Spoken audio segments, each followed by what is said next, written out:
Për këtë fundjavë përzgjodhen shkollat fillore dhe të mesme, Yll Mërina dhe Mustafa Bakia, ku nxënësit nga klasët e 4 deri tek klasët e 7, gjatë kësaj fundjave do janë pjesë e pilot projektit Kampet e fundjaveve nga organizata George Williams.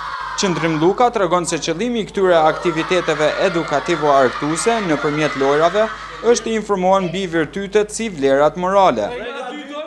Aktiviteti i tillë Kampet e fëmijëve në vikend është një formë e edukimit jo formal, është një formë ndoshta pak eksperimentale ku po munojmë me shfrytëzu energjinë e fëmijëve bazë lojrave, ku tonë dimë se veç për lojra nuk pritojnë.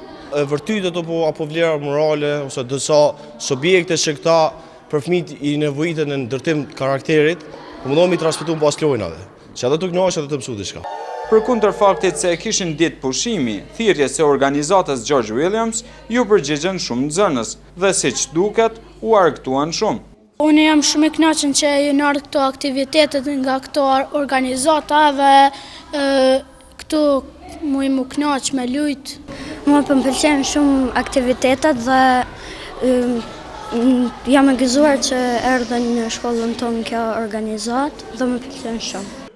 Për realizimin e këtij projekti janë përzgjedhur trajner të rinj të kualifikuar për mësimdhënie, por në forma të tjera dhe moderne.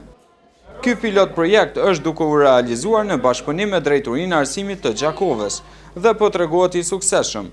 Prandaj do të vazhdojë të mbahet edhe në shkollat e tjera të komunës së Gjakovës fundjaveve të ardhshme, thanë organizatorët.